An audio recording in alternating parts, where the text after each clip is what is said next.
Downtown Denver. Well, kind of. Yesterday, everything was covered in snow. But I was lazy and tired. Got it at midnight, so I went to bed. And then everything melted.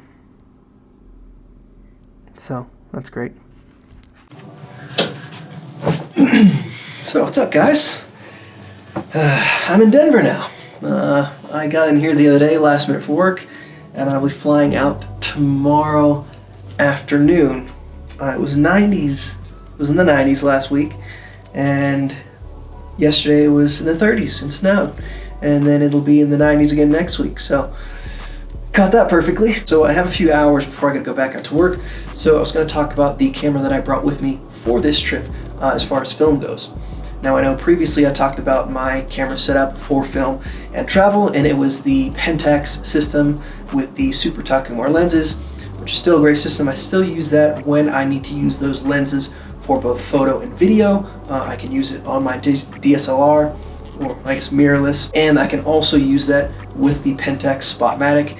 It's a great lens system. They're super compact, and they're just great to travel with, and they're very versatile with what I can do with them across all lineups. But on a trip like this where it's shorter, it's for work, I'm going to be using a different setup for that, and then I just want to bring my own compact kind of thing if I get time to even shoot, which probably just going to be going to get coffee in the morning. I haven't had time in between work to kind of go out, actually go on any hikes or anything. It's kind of far out of the way. So the camera that I brought with me on this trip is the Nikon FG. Now personally, I think the FG is the best budget camera you can buy if you're going into film photography. Definitely not the cheapest, but if you want to get the most for your money at an affordable price, then I think the FG is definitely the camera to consider. And we're going to go over that right now.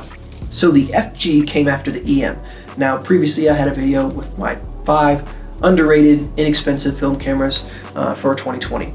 And I got a whole bunch of crap about not including the FG, but including the EM. And then I also got a bunch of crap about 50 other cameras that should have been included, but I picked 5, not 100. I did not say they were the only 5. I just picked 5, okay? So there's plenty of other ones. And the FG could have been on that list. Most often you can find these under $100. I've seen them from anywhere from 60 to like 120, but the Nikon EM is the kind of model down from the FG. So it's going to be less expensive. Most of those I see around 60 bucks. I feel like you can get them on eBay for a little cheaper if you wanted to, whereas the FG is going to come out above them, and since they're both in the Nikon line, I included the EM as the cheaper, less expensive alternative instead of the FG. Now, a lot of pros and people who are more into film prefer the FMs and the FEs over the FG for a few reasons, which we'll get into. But the FG is just slightly larger than the EM, and it has a lot more features than the EM. And there's only a few little things here and there that kind of separate the FG from the higher end cameras like the FMs and the FEs. So now, let's get into the details. First of all, super compact, lightweight body. Very slightly larger than the Nikon EM, but significantly smaller than the FEs and the FMs. And definitely nowhere near as heavy as the mechanical F1s and F2s or the F3, which, whatever. So as far as viewfinders go, the FG covers 92% of the frame, meaning it is big, it's bright, it's going to cover most of what your image is going to be, and for a small compact body, that is a great plus. Not only that, in the viewfinder, you have your shutter speeds all lined up on the right-hand side, and then you have 2 red LED dots that are going to blink for the proper shutter speeds. One is going to be for the exposure that it thinks you should use, and the other is going to be for the exposure that you have it set on currently. Where it gets better is that the Nikon FG has the well-known and well-loved 60-40 split exposure setup, meaning 60% of the exposure is based off the center of the frame, and then 40% is based off the area around that. Not only that, it has one of the best focusing prisms of the Nikon line, which is the split image in the center and the micro prism around that. So far it is very comparable to its higher end counterparts. For your ISO, you have from 12 all the way up to 3200 for the ISO you can choose. You do have exposure compensation +2 all the way down to -2. Why is it on -2? It should not be on -2. Shutter speeds, you have 1 second all the way up to 1/1000, and then you have a bulb mode as well as a manual of 90. So if your battery dies, you can shoot on 90th of a second, no problem. And then with a bulb, you just hook up a flash sync or just hold down the shutter if you really want to. and you can set it to bulb mode. What's going on? The Nikon FG also has a little button here. So if you're taking a picture and your subject is in focus center framed, but the background is blown out, and you want to make sure that your subject is exposed properly, you can press that button and it is going to overexpose 2 stops. So that is great if you need to counteract for a extremely backlit subject or anything like that. Again, super compact body, similar to the AE1 programs and the AE ones, you can actually put a little grip on the side there. It doesn't cover up the battery compartment like the AE1 and A1 programs. This takes those little LR44 circle batteries, which are very easy and come and find. You can get them at CVS, Walmart, Walgreens, whatever. Another big bonus is the lens systems you can use with the FG. Now the FG can use any lens after 1977, which gives you a lot of options for glass mounting on the FG. Anything before 1977 you need an adapter, but if you have an adapter on that lens, you can use the full settings of the FG with that lens. You can lose the aperture priority, which this camera has. You can use the fully automatic, which this camera has. So if you set this to A and then change your lens all the way to your highest f-stop, the camera becomes fully automatic. If you set it to P, it's going to be aperture priority. So you can open up your lens all the way to 1.2, 1.8, 2.8, whatever your lowest aperture is, and the camera is going to pick the shutter speed that works best for you. Again, more settings that make it very similar to the very popular Canon AE1 program. And with that wide variety of lens setups, it gives you a lot of versatility with this camera. The previous EM doesn't have quite that range that the FG does. There are some lenses that you can't use with the EM that you can with the FG, which kind of limits it a bit, but you still do have a lot more range than you would with a Canon system or Pentax or anything like that. Now, although we did just talk about a lot of perks of the FG, there are some drawbacks to the FG as well.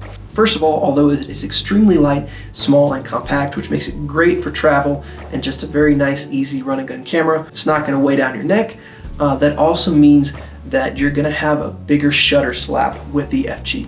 Whereas with the FMs, the FEs, and even of course the Nikon F1s and F2s, the bodies are heavier and bulkier, so they're going to absorb more of that shock. With the FG, that slap really hits, and again, this varies depending on person. If you have really steady hands, you might not notice as much, but it is something to consider, and it is going to affect your image if you're shooting at lower shutter speeds, whereas with some of the higher end, heavier, bulkier models, it might not as well.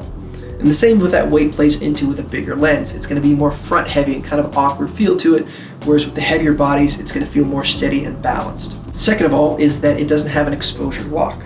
Now with the higher end cameras, again, they have exposure lock, meaning I can lock my exposure over here and then compose my image over here if I want that exposure for this setup. Now for some people that is a deal breaker. For other people like me, it's not a huge deal. I would just adjust kind of my settings accordingly, but I guess it's kind of, personal preference type thing. And of course, one of the main reasons Nikon probably didn't include that in the FG is because they needed something to kind of separate it from the FEs and the FMs and their higher upper end pro and prosumer cameras. And then the last thing about the FG that kind of puts it a tier below the FEs and the FMs, because it is so compact, because it is so lightweight, they did have to sacrifice a bit on the build quality.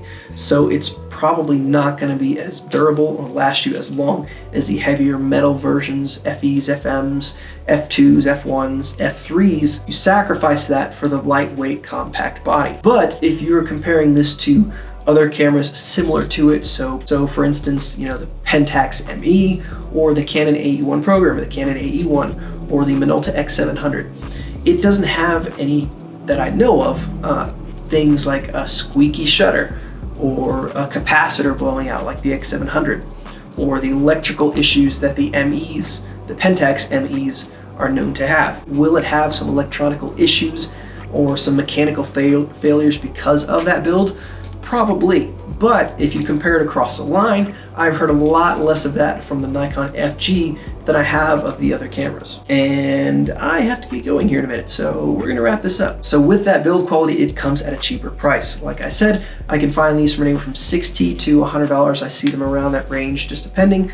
It may vary where you are. So now let's rate the Nikon FG. First of all, user friendliness and usability. It has all those features. It has the aperture priority, it has the full manual, full automatic, it has the wide variety of ISOs, has the great focusing prism, it has a great viewfinder, it's got the LED lights making it super easy, it's compact, it has a grip, you can put a grip on it, has a timer, Another thing I didn't mention is that the shutter speed dial, it's one of my favorite things about the FG. It sticks out just slightly from the body, making it really easy to adjust your shutter speed without ever leaving from the viewfinder. A lot of other cameras you have to take 2 fingers and kind of wiggle it, or you have to look down, and they're kind of difficult to maneuver. This, I can just slide my finger up, adjust it, and I never have to take my eye off the image. It's at that perfect spot between not too tight and not too loose, so it's easy to change that, but you're not going to have to worry about knocking it and messing it up or changing your shutter speeds randomly because you barely touch it. So for user friendliness, I'm going to have to go with a 5, and this camera really stands out with some of those features. Now for build quality, we talked about it not being up to the Nikon F1, F2s, or the other high-end cameras because of its plasticky body. It's lightweight, and they kind of had to sacrifice on that. Nonetheless, it doesn't have any of the well-known issues that maybe the Canon A1 program has or the other cameras we discussed. So for build quality, I'm going to have to go with a 4. Still great build, but not going to be indestructible like some of the other cameras we've talked about previously. Next up is image quality. You have all those great features we've talked about before. Also, you have hot shoe with a complete TTL setup for Nikon flashes. You have access to the full Nikon lineup of lenses. For image quality, I'm going to have to go with a 5, especially with that 60-40 split. I mean, it's hard to take a bad image with this, and with the wide variety of Nikon glass, it really makes it easy to get good images with the Nikon FG. Lastly is going to be features. Now, we've talked about all the features already.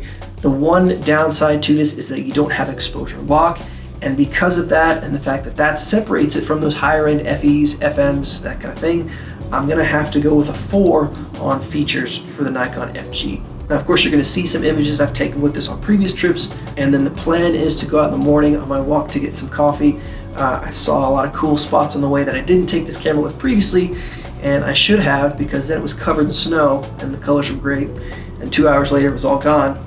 Just goes to show you, always take your camera. I have a roll of black and white film in here, Kosmo film, whatever it is. So you're going to see that, and you'll kind of see my thoughts on that film as well, and just some other images I've taken with this Nikon.